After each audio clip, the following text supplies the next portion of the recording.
On January 30th, 1859, a man in Richmond sat down to write a letter to his business partner. His handwriting was steady, his tone matter-of-fact. He wrote about market conditions, about transportation logistics, about protecting their investment. He mentioned that one of their children was very sick that morning, that he had sent for the doctor. But the children he was writing about were not his own. They were enslaved human beings, bought and sold like livestock in a business transaction. And the man writing that letter, Philip Thomas, had just taken out insurance policies on them the moment he purchased them, to protect himself from financial loss if they died. This is the story of how ordinary men became merchants of human misery, and how an entire economic system was built on the buying and selling of people. Philip Thomas was born on April 21st in 1831 in Pittsylvania County, Virginia. He came into the world in a region that would become one of the most significant centers of the domestic slave trade in the American South. Pittsylvania County, sprawling across the south-central Piedmont Plateau of Virginia, was the largest county by area in the entire Commonwealth. By 1860, it would contain one of the largest enslaved populations in the state, with more than 14,000 human beings held in bondage within its borders. Philip was the son of Philip Thomas Sr. and his second wife, Edith Meade Thomas. He grew up in a world where slavery was not merely accepted, but celebrated, where the ownership of human beings was considered both a right and a mark of social standing. The Virginia of his youth was a state in transition, its tobacco-depleted soil giving way to a new and perhaps more sinister form of commerce. To understand Philip Thomas, we must first understand the world that created him. Virginia in the early 19th century was experiencing what historians have called the Second Middle Passage. Between the American Revolution and the Civil War, something profound and terrible was happening across the South. The international slave trade had been banned by Congress in 1808, cutting off the supply of enslaved Africans from overseas. But rather than diminishing the institution of slavery, this ban transformed it. The Upper South, particularly Virginia and Maryland, became breeding grounds for human beings who would be sold to the cotton-hungry states of the Deep South.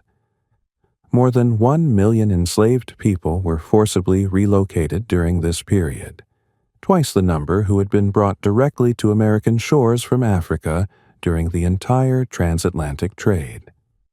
They were torn from their families, marched in chains across hundreds of miles, or packed onto ships and sent down the coast to New Orleans, the largest slave market in the country.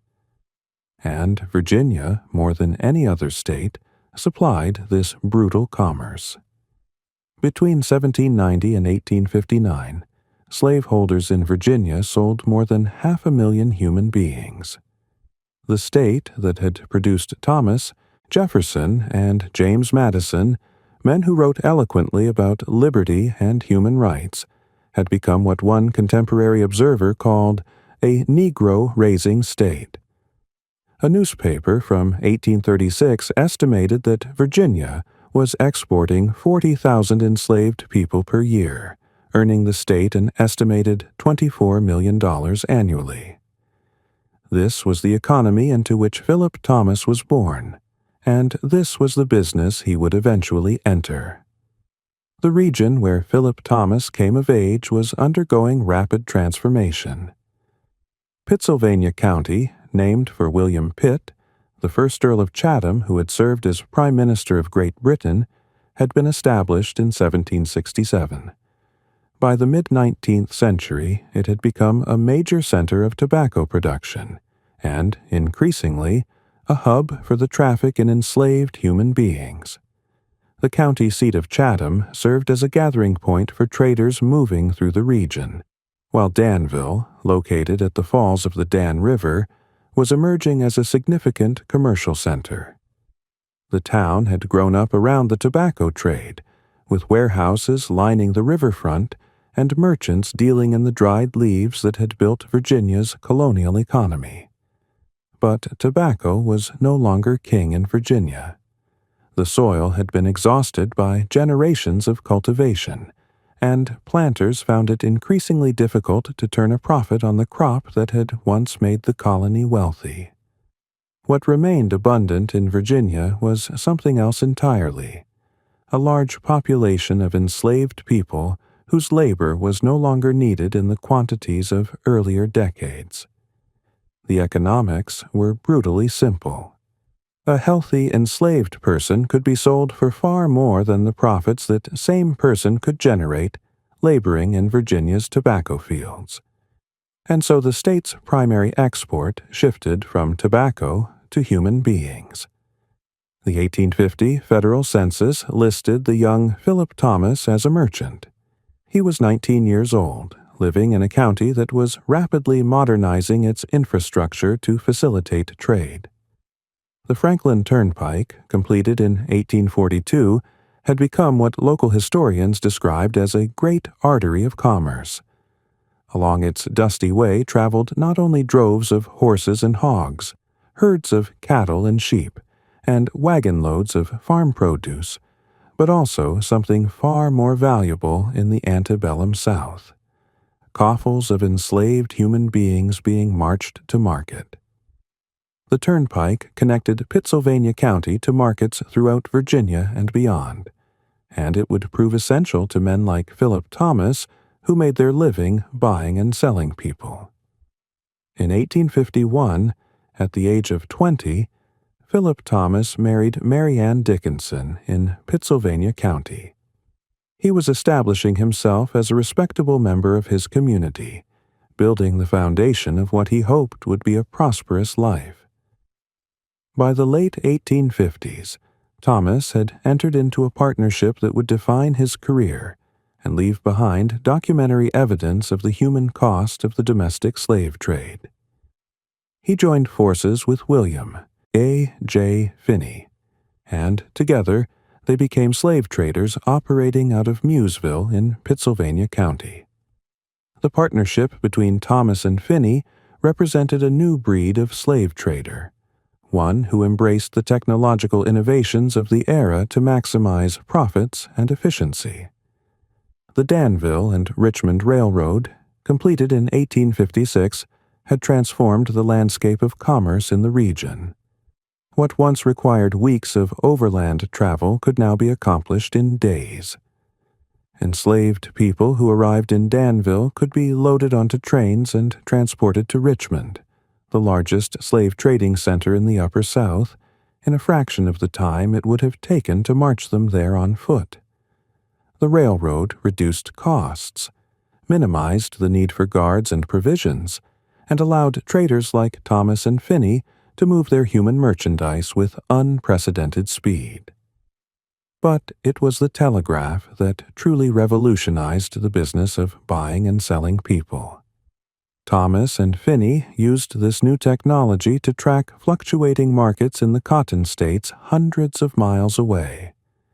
On January 30th, 1859, Philip Thomas sent a telegram to his partner with instructions that reveal the cold calculus at the heart of the slave trade. He wrote that his decision whether to purchase a lot of enslaved laborers in Virginia hinged upon the Alabama market's capacity to return a profit on them at that moment. His instructions were chillingly simple. Telegraph me, and I will buy them, if they can be sold in Alabama at a profit. But if a profit on the slaves could not be realized, do not telegraph, and I will understand not to buy. In a few terse sentences, the fates of human beings were reduced to a business decision communicated across wires. The correspondence between Thomas and Finney, preserved in archives at Duke University, provides a rare window into the day-to-day operations of a slave trading partnership. These letters reveal not only the mechanics of the trade, but also the mindset of the men who participated in it. They discussed enslaved people in the same language they might have used to describe any other commodity, assessing their value, their condition, and their marketability. The enslaved were categorized and priced according to age, sex, health, and skills. A young man in his prime could fetch over $1,000, while children and the elderly commanded lower prices. Women of childbearing age were valued not only for their labor, but for their potential to produce more enslaved people, more inventory for the trade. In a letter dated January 30th, 1859, Thomas wrote to Finney about an epidemic that was sweeping through Richmond. His words paint a grim picture of conditions in the slave jails and holding pens of the city. He reported that enslaved people were dying daily, estimating that at least 60 to 100 were sick at that time. Some, he noted with apparent frustration rather than sympathy, had actually died on the train cars heading south. 5 or 6 had died out of Lumpkin's jail alone, one of the most notorious slave trading facilities in Richmond. But Thomas's concern was not for the suffering of these human beings. His worry was purely financial. Disease threatened his investment, and dead slaves meant lost profits. What Thomas wrote next reveals the insurance mechanisms that protected slave traders from the consequences of their brutal commerce. He mentioned that one of the enslaved children he had purchased was very sick that morning, and that he had sent for a doctor. But in the same breath, he reassured his partner about their investment. All the grown ones I have had insured as soon as I bought them. The practice of insuring enslaved people had become increasingly common in the decades before the Civil War, as their value had risen dramatically with the closure of the international slave trade. Insurance companies throughout the South and even in northern cities wrote policies protecting slaveholders against the death or loss of their human property. Some policies covered specific risks associated with dangerous work in coal mines, on railroads, or aboard steamboats. For slave traders like Thomas, insurance was simply good business practice, a way to hedge against the considerable risks of transporting human beings across hundreds of miles to uncertain markets.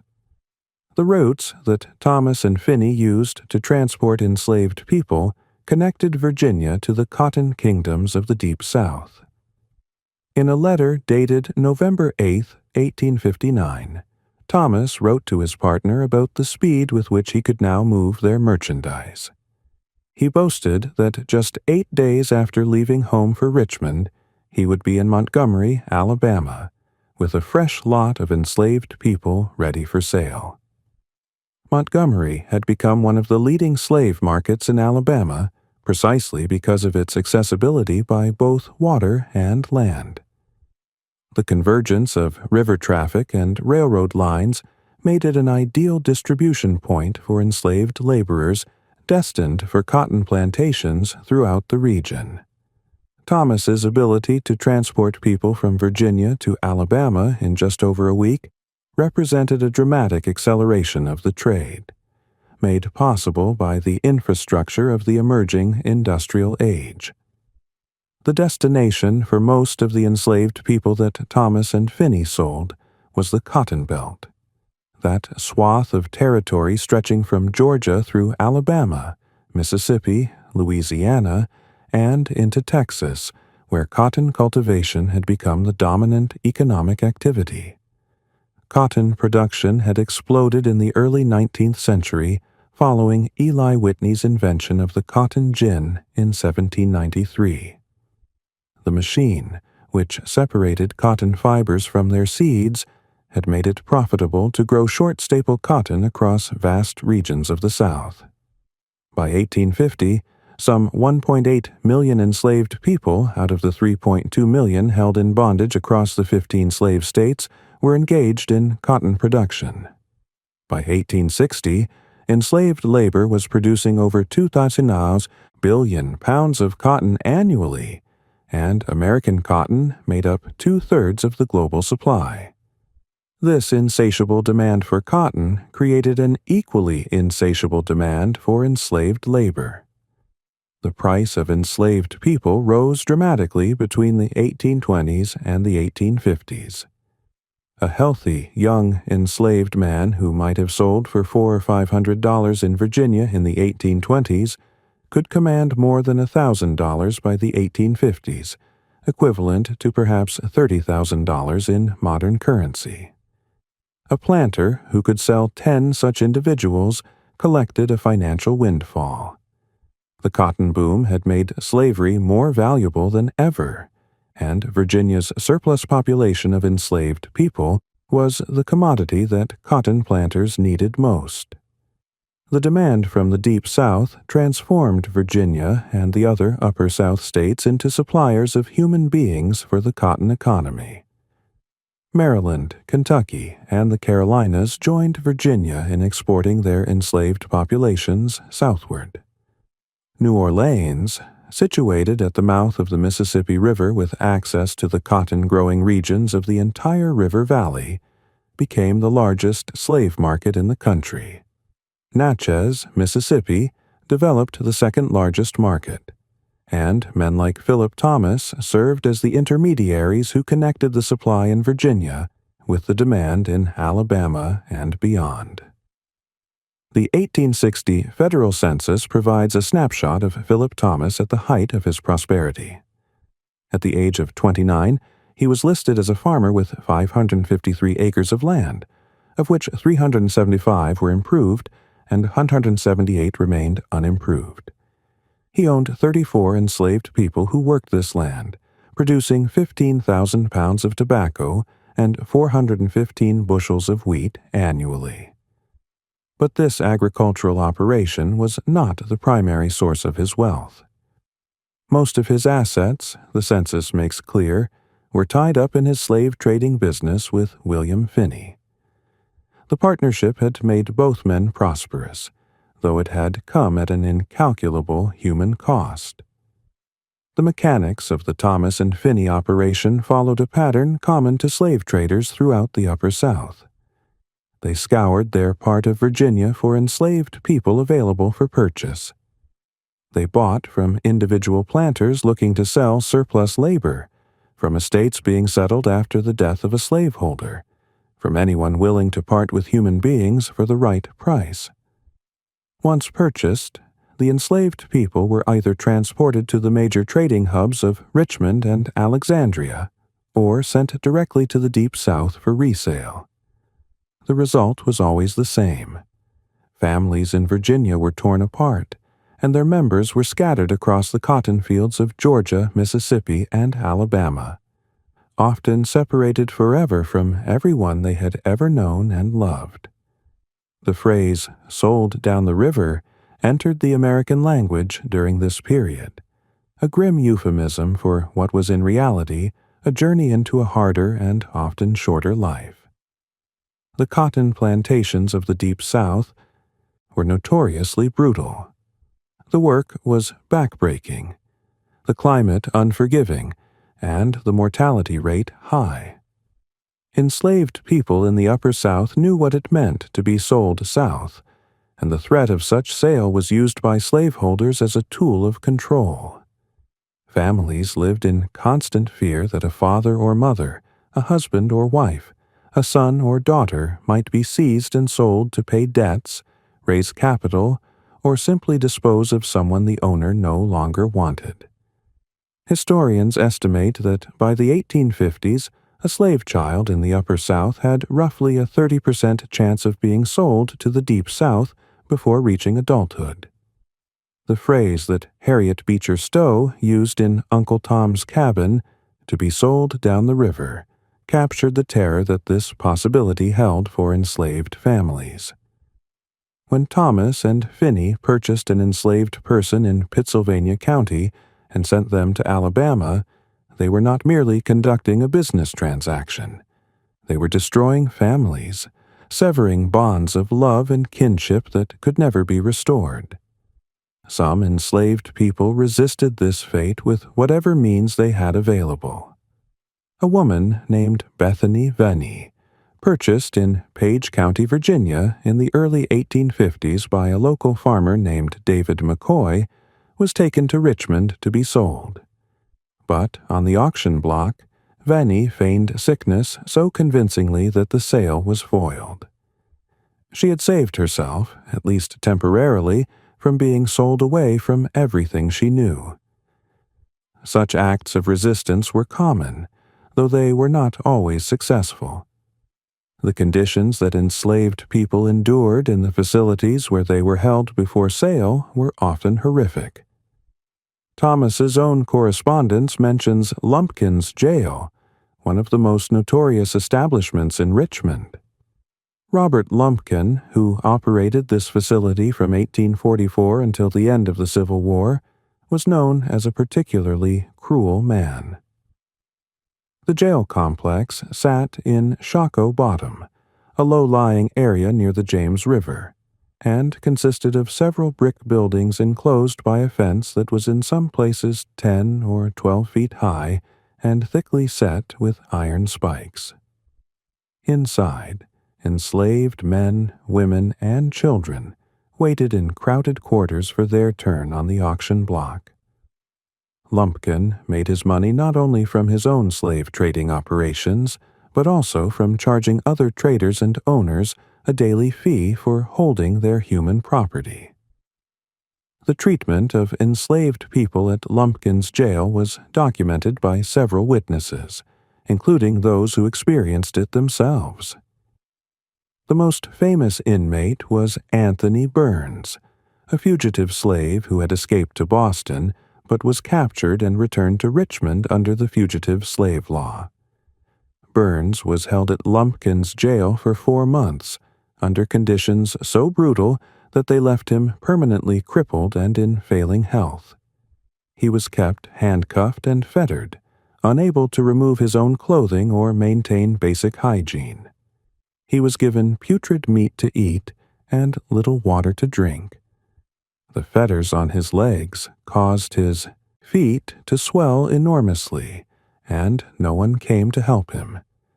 His room became so foul and noisome that it resembled a hovel for animals.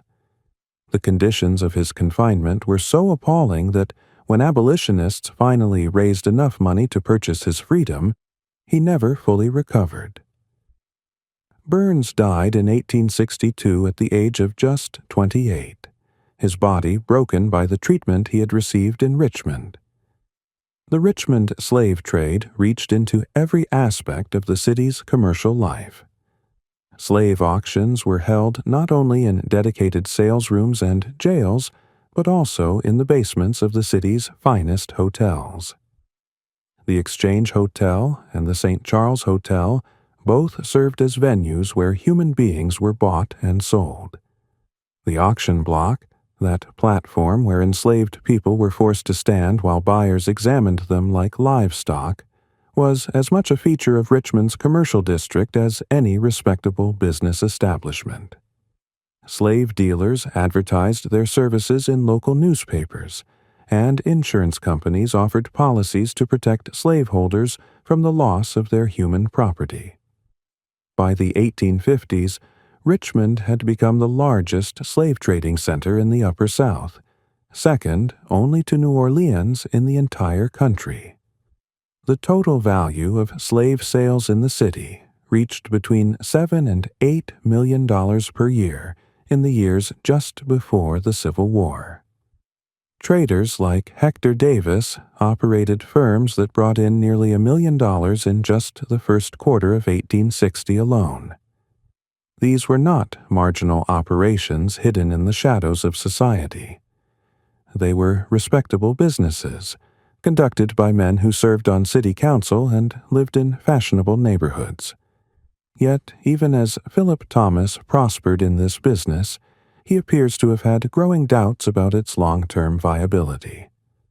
Later, in 1859, he suggested to his partner Finney that they consider getting out of the slave trade altogether. His reasoning was not moral but practical. The quality of enslaved men, women, and children available for sale, he believed, was not creating conditions for profit or maintaining social respectability. This concern about respectability was significant. While slave trading was legal and immensely profitable, it carried a certain social stigma even in the slaveholding South. Traders were often viewed as vulgar and unscrupulous, necessary participants in the economy, but not entirely welcome in polite society. Thomas, it seems, was becoming conscious of how his occupation might affect his standing in his community. The world that had created Philip Thomas and sustained his business was about to collapse. By the time the 1860 census was taken, the sectional tensions that had been building for decades were reaching a breaking point. The election of Abraham Lincoln in November of that year prompted Southern states to begin the process of secession.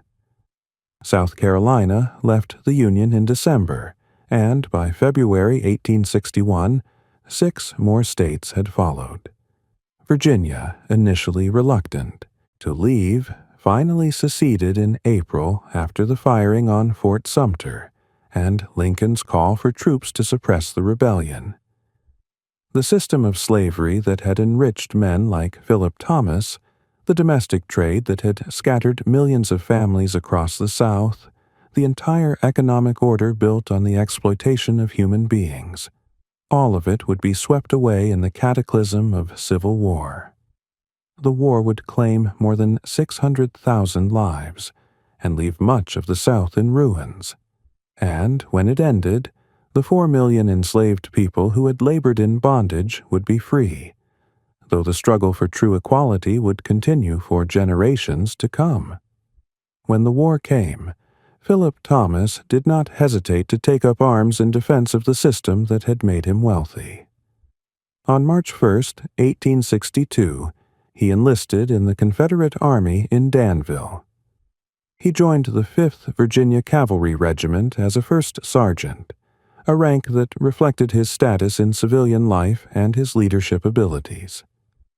The regiment had been organized in June 1862, using the 2nd Battalion Virginia Cavalry as its nucleus, and it would become one of the more active Confederate cavalry units in the Eastern Theater.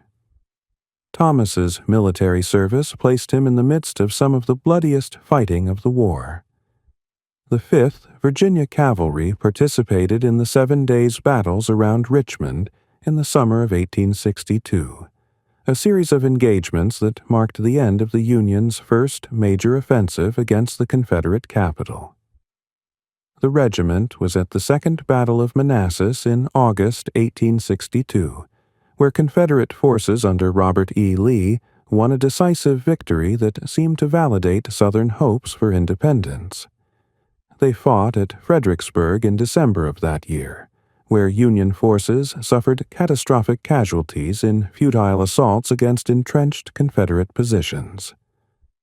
Thomas and his comrades crossed into Pennsylvania with Lee's army in the summer of 1863, participating in the Gettysburg campaign that marked the turning point of the war. Only about 150 men from the regiment were engaged at that pivotal battle, a testament to the attrition that had already taken a heavy toll on Confederate forces.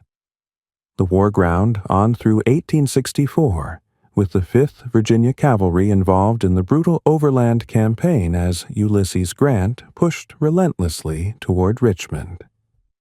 The regiment fought at Cold Harbor, where Grant's forces suffered staggering casualties in attacks that even he later admitted he regretted ordering. They participated in the defense of Petersburg, the long siege that would ultimately doom the Confederacy by strangling its supply lines and exhausting its resources. Through it all, Philip Thomas served as first sergeant, a rank he would hold until the end of the war. Unlike many Confederate soldiers who were promoted as casualties created vacancies, Thomas remained in the same position he had held when he enlisted, perhaps reflecting the limited opportunities for advancement in a dwindling army. The end came in April 1865. Lee surrendered to Grant at Appomattox Courthouse on April 9th, and the soldiers of the Army of Northern Virginia were paroled and sent home. For Philip Thomas, there was no home to return to, at least not the home he had known. The world that had existed before the war was gone forever. The enslaved people whose labor had worked his farm and whose sale had enriched him were now free. The slave trading business that had been the source of most of his wealth was not merely ended, but was now recognized as a crime against humanity by the victorious Union. Thomas left the service still a first sergeant, but he had lost his land, his business, and his way of life. The post-war years were unkind to Philip Thomas. Like many former Confederates, he found himself adrift in a transformed South. He moved to Georgia, perhaps seeking new opportunities in a state that had also been devastated by the war, but where he had no reputation as a former slave trader to live down. The 1870 census found him in Fulton County, Georgia, the county that includes Atlanta. The man who had once owned more than 500 acres of Virginia farmland and 34 enslaved people was now listed simply as a carpenter. He had been reduced from wealthy planter and merchant to manual laborer, his fortunes having collapsed as completely as the society he had helped to build. Thomas spent the remaining years of his life in obscurity. Whatever he thought about the war, about slavery, about the business he had conducted in human flesh, he left no record that has survived. He died in Cherokee County, Georgia, in 1888, at the age of 57.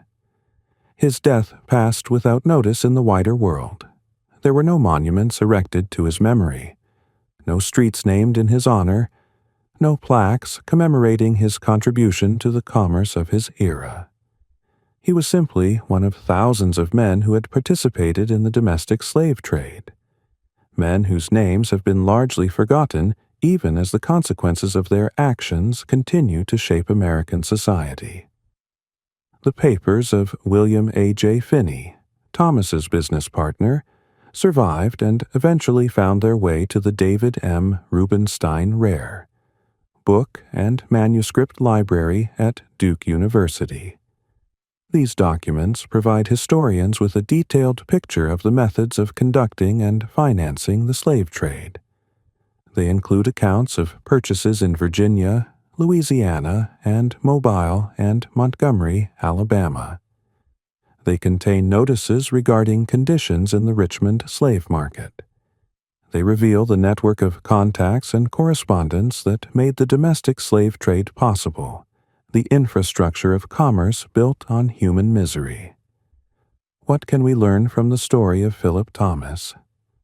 Perhaps, first and foremost, we learn that the slave trade was not conducted by monsters, but by ordinary men who made choices every day to participate in an extraordinary evil. Thomas was a husband, a farmer, a soldier.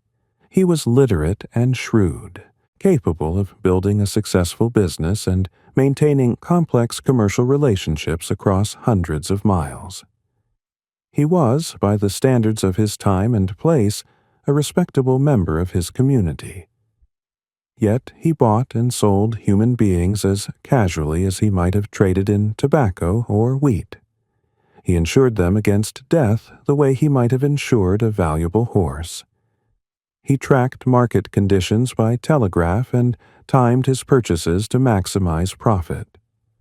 The banality of his correspondence, its complete absence of any recognition that he was trafficking in human souls, is perhaps the most chilling aspect of his story. We also learn that the domestic slave trade was not a peripheral aspect of the Southern economy, but was central to it. The movement of more than 1 million enslaved people from the Upper South to the cotton states of the Deep South was one of the largest forced migrations in American history.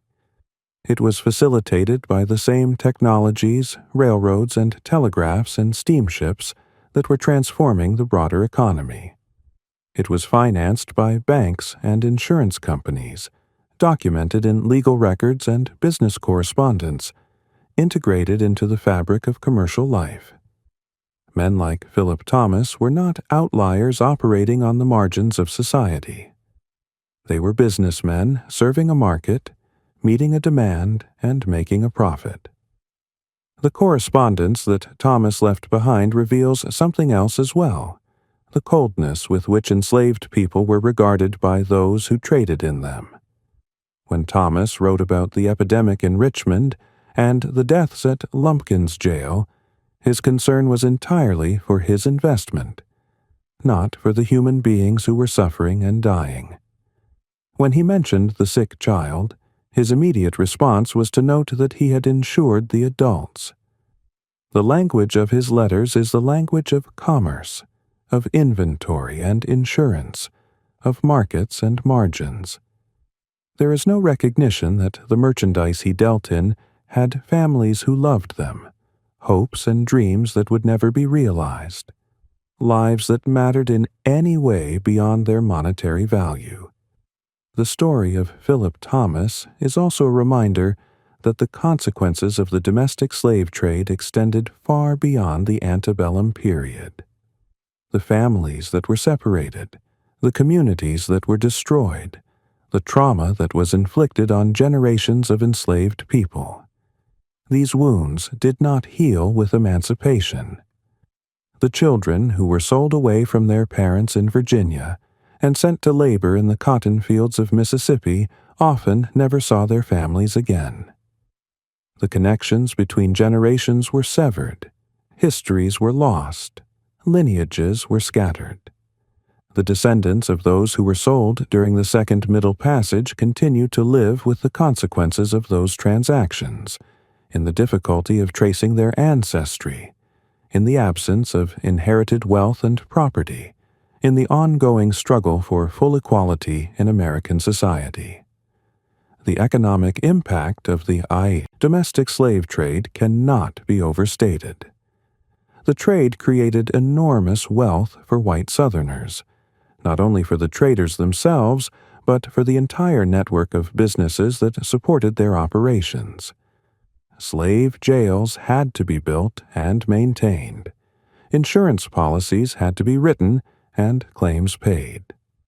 Railroad companies profited from transporting human cargo. Banks extended credit secured by enslaved people as collateral.